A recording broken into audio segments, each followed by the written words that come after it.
మీరు ఫ్యామిలీలు పెళ్లిళ్ళు రిలేషన్స్ మధ్య ఉండే గ్యాప్స్ ఫిల్ చేసుకుంటూ మళ్ళీ ఏజ్ గ్యాప్ లో లవ్ స్టోరీలో వచ్చే ఏజ్ గ్యాప్ దాన్ని మనకి ఆడియన్స్ ఎక్కడ అఫెండ్ అవ్వకుండా చూపించడం అనేది చిన్న విషయం కాదు.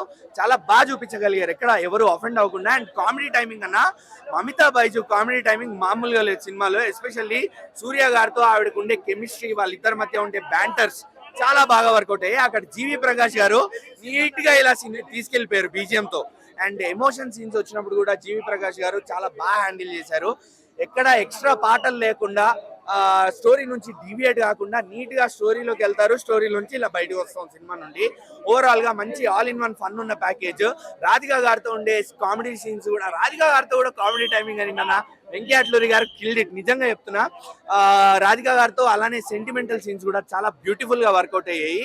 సూర్య గారి యాక్టింగ్ గురించి మనం చెప్పక్కర్లే, ఆయన కళ్ళు మాట్లాడతాయి అంతే. అండ్ ఓవరాల్ గా నేనైతే ఒక 3 ఇస్తానన్న రేటింగ్.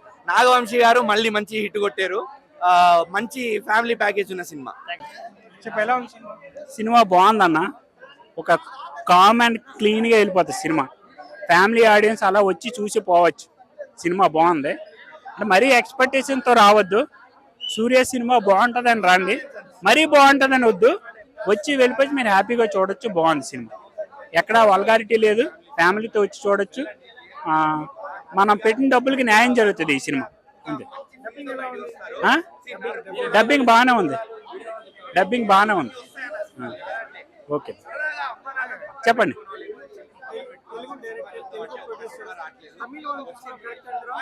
అంటే ఇప్పుడు మన తెలుగు ఇండస్ట్రీ మనం ఎక్కడికో వెళ్తున్నాం భయ్యా. మనలో మనం లిమిట్స్ పెట్టుకుంటే ఎలాగా? మనం ఆల్రెడీ హాలీవుడ్ రేంజ్కి వెళ్ళాం, ఆస్కార్ కొట్టా. ఇంకా లిమిట్స్ ఎందుకు? మనకు లిమిట్స్ వద్దు. సో ఇది న్యాయమే, తీయొచ్చు. మన దగ్గర టాలెంట్ ఉంది, టాలెంట్ ని ఎక్స్పోజ్ చేస్తున్నారు, ఎక్స్పాండ్ చేస్తున్నారు, తప్పే లేదు. ఈ సినిమా ఆ రేంజ్ ఉన్న సినిమా.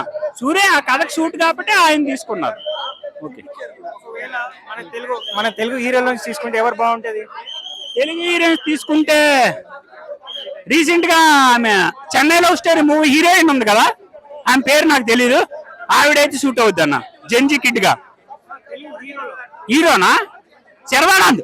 కానీ ఆల్రెడీ ఒక సినిమా తీసాడు, కానీ అంటే బేబీ పరంగా అదేమైనా డ్రాబ్యాక్ అవుతుందేమో. నాని కూడా తీసాడు, అది డ్రాబ్యాక్ అవచ్చు, కానీ శర్వానంద్ సూట్ అవుతాడు భయ్య. యాక్టింగ్ మాత్రం సూపర్ గా ఉంది, హీరోయిన్ యాక్టింగ్ బాగుంది. తల్లి సెంటిమెంట్లు కూడా, ఆ బిడ్డ తల్లి కథ అన్నది బాగా చూపించాడు స్క్రీన్ పే. ఆ బ్యాక్గ్రౌండ్ మ్యూజిక్ గానీ, సాంగ్స్ గానీ, ఆ ఫైట్ గానీ అంత బిజినెస్ బాగుంది, అందరు చూడొచ్చు.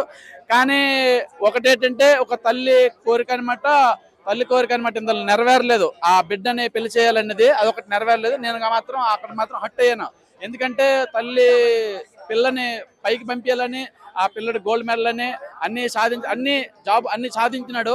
తర్వాత ఏంటంటే ఒక పెళ్లి కాలేదు అంటే ఒక 40 సంవత్సరాలు, ఒక 20 సంవత్సరాలు ఆ అమ్మాయి కోరిక అనమాట, తను పెళ్లి చేసుకోవాలని. ఆ అమ్మాయి కోరికని అనమాట. సూర్య ఎందుకంటే ఏజ్ డిఫరెంట్, వద్దు అన్నా సరే తన లవ్ గెలవాలని తన ప్రయత్నం చేస్తుంది. ఆ ప్రయత్నానికి అనమాట సూర్య వద్దని అండు, కానీ పెళ్లి అవ్వలేదు. నాకు చాలా బాధ. ఆ తల్లి అనమాట సగంలోనే చనిపోద్ది. ఆ చనిపోవడం అనేది ఒక బిడ్డకి అనమాట కోరికలు కూడా, కొన్ని కోరికలు అనమాట కూడా బిడ్డతో చెప్పుకోలేదు, 4 మాటలు కూడా ఆడనివ్వలేదు. ఆడనివ్వకంటే నిద్రలోనే చనిపోయింది అనమాట తల్లి. అక్కడ మాత్రం నాకు చాలా బాధ వేసింది అనమాట. అప్పుడు దాకా ఇద్దరు తల్లి ఆ కొడుకు ఆనందాన్ని, ఆ సంతోషాన్ని, ఆ భగవంతుని ఒక్క మాట కూడా ఆ బిడ్డతోనే చెప్పుకోలేదు. ఆ అమ్మకు కూడా ఒక మాట కూడా చెప్పలేదు, కష్టం అనేది చూపించలేదు. అలాగా చనిపోయినట్టు చేశాడు. సావులోన నిద్రలో చనిపోయింది. అక్కడ మాత్రం నాకు చాలా బాధ వేసింది. ఒక కోరిక అనమాట, చెప్పుంటే నాకు చాలా బాగున్ను. ఆ తల్లి మీద పెళ్ళైనా కానీ బాగున్ను. నాకు మాత్రం అక్కడ నాకు కొంచెం బాధ అనిపించింది.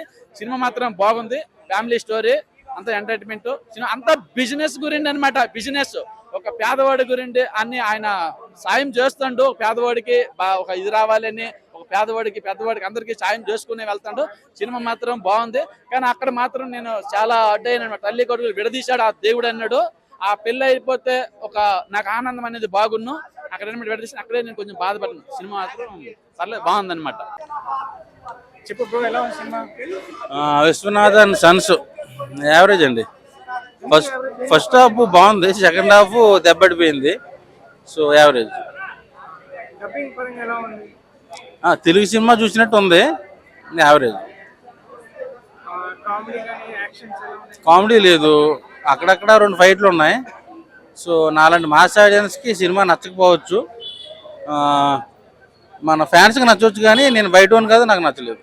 తప్పు ఎక్కడ జరిగింది మీ దృష్టిలో? సెకండ్ హాఫ్ ఇంకా బాగా చేసుకుని ఉంటే బాగుండేది అనిపించింది. సో సెకండ్ హాఫ్ లాగ్ అయింది. మ్యూజిక్ ఎలా ఉంది? బాగుంది. మ్యూజిక్ బాగుంది. పర్ఫార్మెన్స్ వైజ్ ఎవరు ఎక్కువ బాగా చేస్తారు హీరో హీరోయిన్ లో? హీరోయిన్ ఎక్కువసేపు ఉంటుంది, హీరో తక్కువ. సో ఓవరాల్గా ఒక యావరేజ్ సూపర్. చాలా మంది హీరో మీద ఎక్కువ ఫోకస్ పెట్టారు, హీరో మీద పెట్టారు, మీరేమంటారు? నేను హీరో మీద ఫోకస్ పెట్టా, హీరోయిన్ మీద నాకు అంత ఇంట్రెస్ట్ ఇష్టమేమీ లేదు. ఐటమ్ సాంగ్ ఒకటి ఉంటే బాగుండేది అనిపించింది, అదొకటి లేదు. డైరెక్టర్ గారు ప్రొడ్యూసర్ గారు తెలుగు వాళ్ళు, తమిళ సినిమా ఎందుకు చేయడం అట్లా? తెలుగు తీసుకోవచ్చు. సూపర్ హిట్ చేద్దామని కంగారులో యావరేజ్ సినిమా తీసేశారు అంతే. ఒకవేళ మనం తెలుగులో చేస్తుంటే ఎవరు బాగుంటుంది హీరోగా? ఈ సినిమానా రవితేజ గారు చేస్తే బాగుంటుంది.